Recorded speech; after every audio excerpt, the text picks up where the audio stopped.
Hello, Bashar. My name is Meerte. I am from Rotterdam in the Netherlands. And I have a question about Sekhmet, who's been very relevant to me in the past few years. And in Egypt, she was also called Weret Hekau, which means great of magic. And I'd like to ask you, who is she, and in what reality or dimension does she exist, and what is the purpose of her interaction with us, or our interaction with her? My idea is that she is related to topics of shamanism and shapeshifting. And regarding those two topics, you've explained that we can raise our own frequency by letting go of fear-based beliefs or beliefs that are not relevant to us. You've explained about the shells of the earth and how different beings can exist in their dimensions, which we can actually access when we raise our own frequency. But then there's also the idea of actually being able to change form, like shape-shifting, or changing location, like teleportation. And I'm very curious how these things relate to each other, whether shape-shifting and teleportation are also related to shifting frequencies, and how that would work, if that depends on changing belief systems in the moment, or if or if that's something else. I would love to hear about this from you. Thank you so much, Bashar. No, it's exactly that. It's all about resonance. It's all about frequency. Now, you've encapsulated many different questions into your so-called single question. Sekhmet does represent the understanding of magic and shape-shifting and the connecting to different parallel realities and changing of frequencies to allow that to occur. It is also representative of an ancient Anunnaki being. At the same time, it functions as an archetypal energy that has remained within the collective consciousness of your planet, that does in fact have to do with the power of the sacred feminine in reaching out with the senses into different parallel realities and gathering together those understandings that will allow for transformation and changing of function and shape. Good day, good day. Hello, Bashar. I'm so excited to be here. All right, thank you. I had a question about a past experience I had. Yes. And it was during the time when I had a lot of fear and anxiety. And so I started to connect more like with my higher self and do meditations. All right. Intuitively, that is the correct direction to have gone in.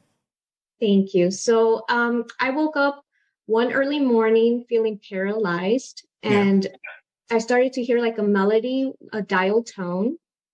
And I saw like this pink liquid. And then I felt this intense vibration on my throat chakra, like something was being pulled. And I started to see like these three beings. They were kind of transparent, and they had like, the big eyes and the big head. Yes. But once that happened, I became so fearful, it just completely stopped. Yes, but you can get used to this, knowing that it's your choice too to experience this, because you're part of the agenda that allows you to know that you exist between two worlds. Yes. And afterwards, I just started to see a lot of vibrant colors. I started to do things I never thought I could again. Yes, you'd been upgraded vibrationally. You'd been aligned vibrationally.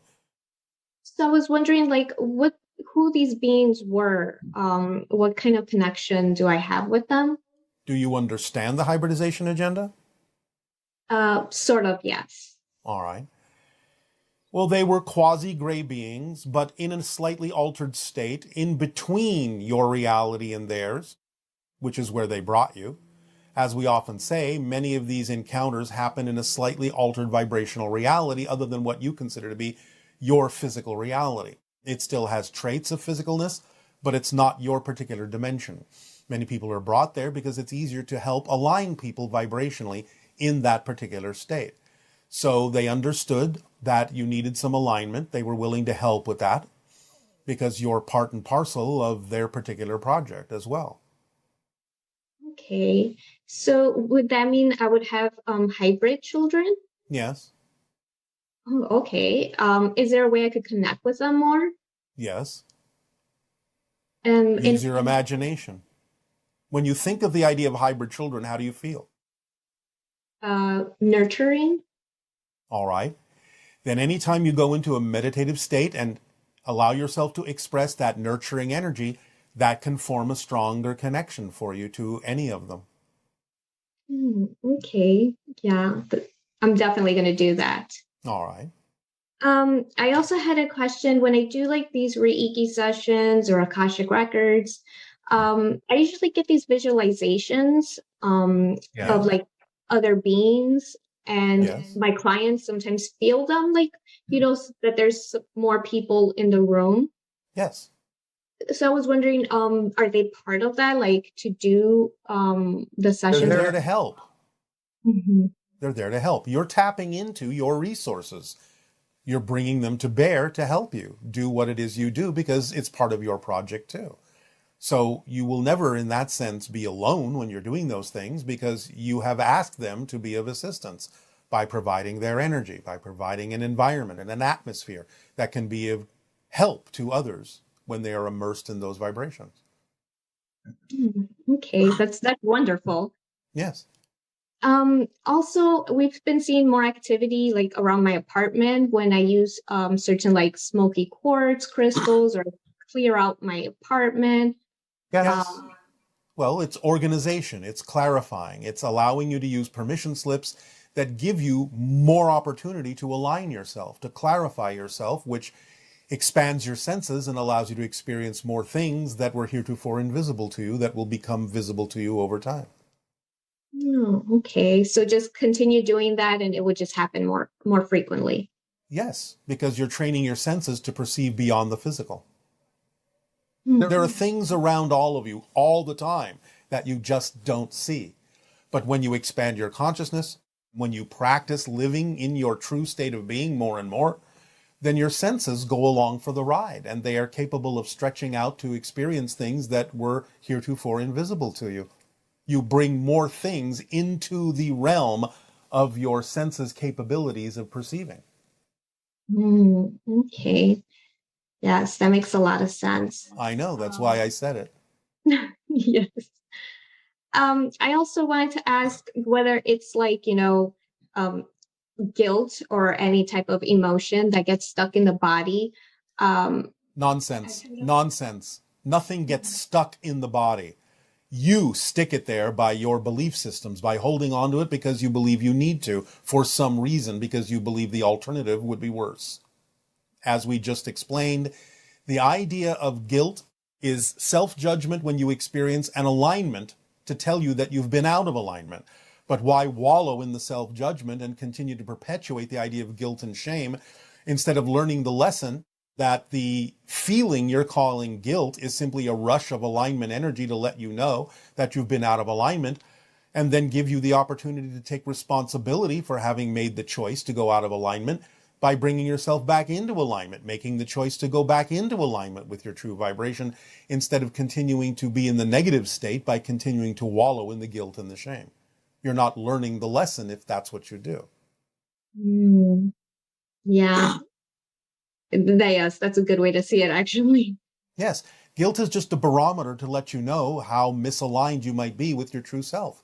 So why heap more negative judgment on top of it by assuming that something is wrong with you, by continuing to judge yourself instead of going, oh, I'm feeling that rush of alignment energy that I'm experiencing as the idea of guilt to let me know that I'm simply out of alignment. I will now go toward responsibility by having the ability to respond to that rush of alignment in a positive way by simply using it as an indicator that I've been out of alignment. Now, how can I bring myself back into alignment? Simple. You're right. It is simple. I just overthink it all the time. Yes. That's why it's so important to clarify your definitions about your relationships to these experiences so you can use them in more positive ways instead of perpetuating the negative experience. Yes. I've also noticed that a lot of people, channelers are starting to like change their beliefs on what they were doing. Yeah. So like, I don't want to question my own self. So like, I am wondering like why those things happen. Like, is it the fear base of like, Well, it depends on the person. It depends on their path. It depends on what they need to learn. Why not question yourself? Yeah. Always check to make sure that you're making choices based on the idea of integrity and alignment with your true vibration. It's very important to know why you choose to do what you do. So investigate why you're making the choices that you're making. And then you will be in a state where you can always guide yourself correctly. Very true. Yes, it makes a lot of sense. I know. Thank you so much, Bashar. You are welcome. Really It is our appreciate it. passion and our pleasure. Hello, Bashar. My name is Corey, and I'm from New York. The question I have for you is, would you be able to bring some clarity upon how we can literally perceive other parallel realities? I fully understand it intuitively. I've experienced it, and I've really ingrained it in my reality, and it's become a knowing. The issue I'm having is that I find it difficult to be able to explain the mechanics behind how I can actually perceive someone else's parallel reality and then be able to define it as not my own. If you can bring some more clarity upon that subject, again, around like the mechanics of how we can actually see it and then say it's not our own, that would be of great benefit to myself and a lot of other people that watch your content. So thank you so much, Bashar. Aveo. You do this all the time when you write things like science fiction novels. You create worlds from your imaginations that in many ways actually are representative of parallel realities that are not your own. So it entails imagination and communication with the higher mind that can see many different parallel realities simultaneously, and drawing down that information in ways that you present to your public as science fiction or simple fiction. The idea of actually experiencing parallel realities is that when you do experience it, it does become your own, because you're shifting through billions of parallel realities all the time anyway to create what you think is your unique timeline. So your unique timeline is actually constructed of many different parallel realities that become your own. But the idea of perceiving one that you know isn't yours really is simply called fiction in your world.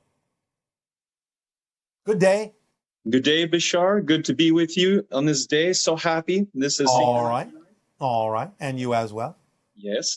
I have a question. You once spoke about how the Bible had a lot of the stories of Atlantis. And I was wondering if you could potentially elaborate a little bit on which part of that. The flood. Yeah. The flood is the story of the destruction of Atlantis. Okay, the flood, primarily. Yes, because the asteroidal or cometary body that slammed into what you call the Atlantic Ocean created great tsunamis that wiped out Atlantis, but also affected many other parts of the nearby land masses, such as your North and Central South America, your Africa, Mediterranean, and European coastlines, and Middle Eastern. So therefore, the idea of the story of the flood is a racial memory of the destruction caused by the tsunamis from that impact in your ocean.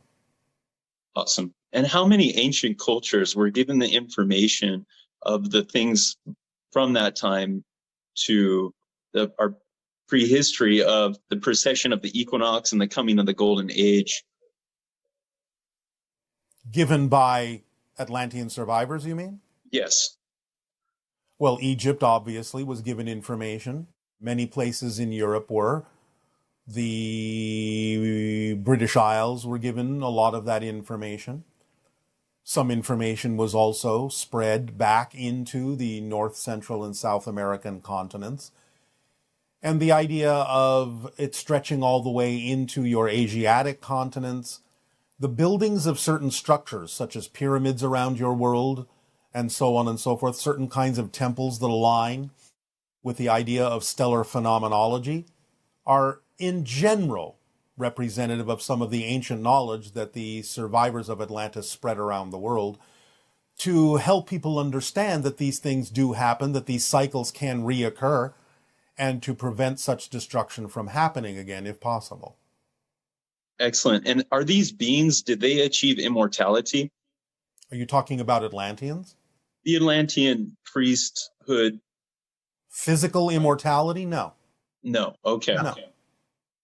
Got it. So, but in spirit, those beings are still connected very strongly to the earth sphere. Of course. Some of them, not all of them. Some of them have gone on to other things. But it will always remain as part of them, because any experience always remains as a part of you, no matter what state you're in, physical or non-physical. It's a part of who you are. That's beautiful.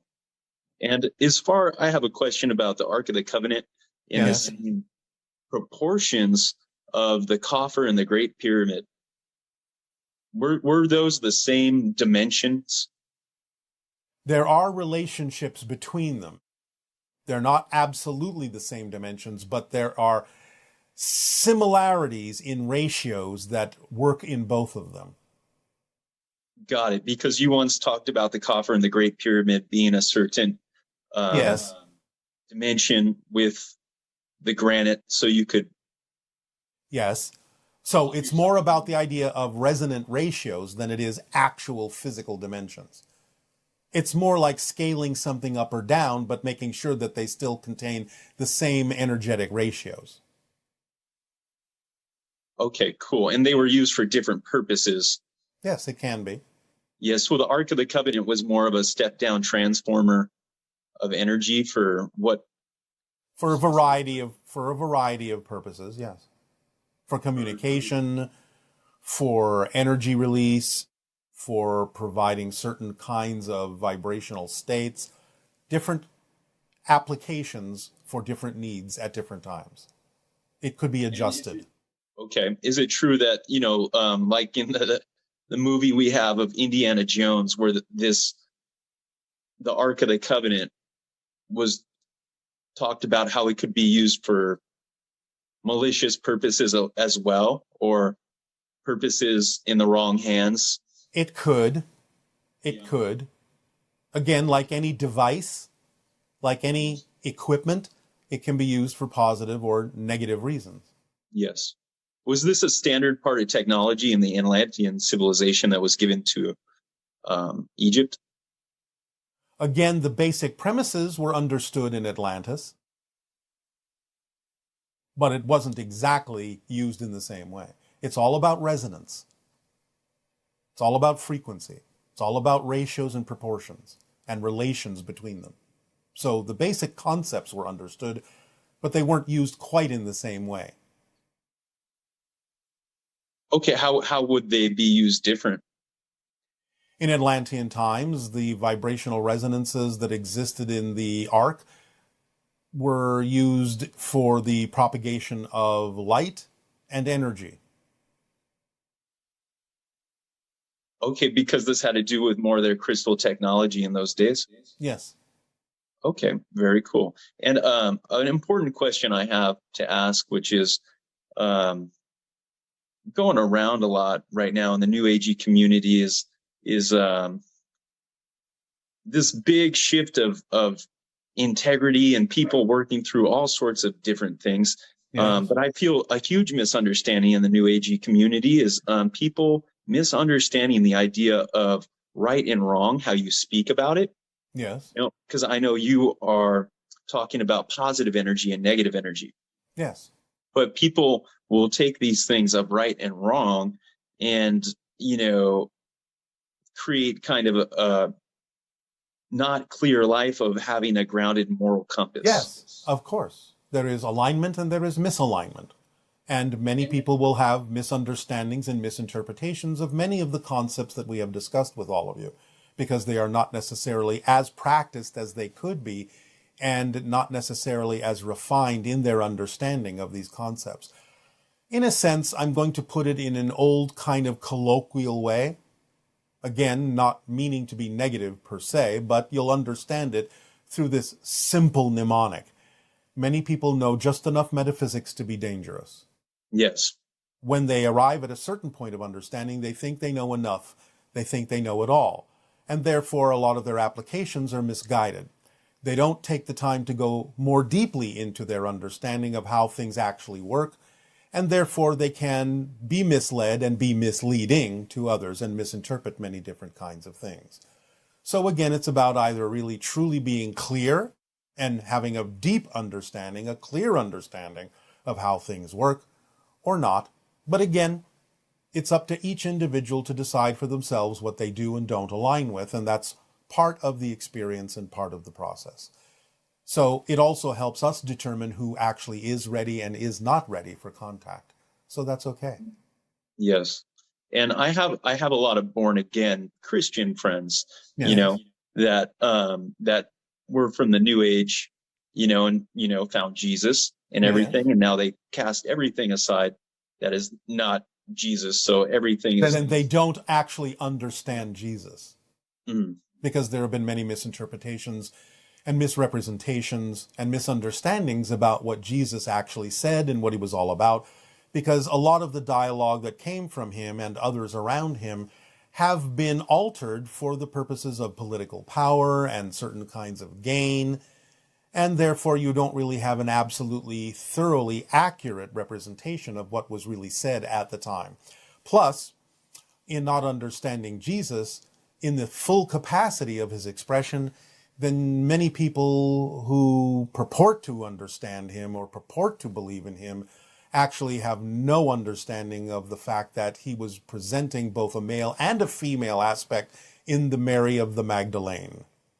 This is a couple. This is a male and female representation in balance, and many of the things that were actually talked about are extremely metaphysical and not exactly what the idea of the Christian belief system purports to be true. Mm. Got it. So more, this is hard for me to ask, but more like how you've said the Magdalena things and more of the Essenian stuff and the Rosicrucian stuff is a little more coordinated. Even there are misinterpretations in those. It is more the pure idea of the understanding of the balance between male and female in the expression of Yeshua and Maria, or Miriam the Magdalene. So more just the simplicity of harmony between the sexes. Yes. Okay. And the idea of the understanding of both sides' connection in balance to all that is, and the expressions thereof, many of which are very familiar now to those who have listened to metaphysical concepts in your modern age.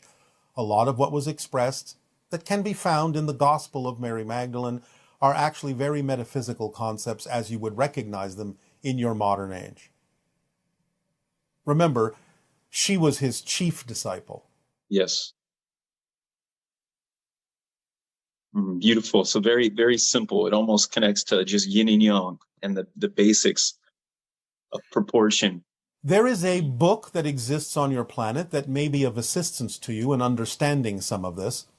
And it is a book that is called When God Had a Wife. Investigate that, and it will give you a lot of information about more accurate representations of the positions of male and female energy throughout your history. Much of it is not what you think because of what has been made of it and what has been left out and what has been corrupted. When God Had a Wife. Beautiful. Yes, I will look into that. Thank you, Bashar. All right. Thank you. Thank you so much, Bashar. You helped me so much today. I truly appreciate you. It is our passion and our pleasure and our deep appreciation to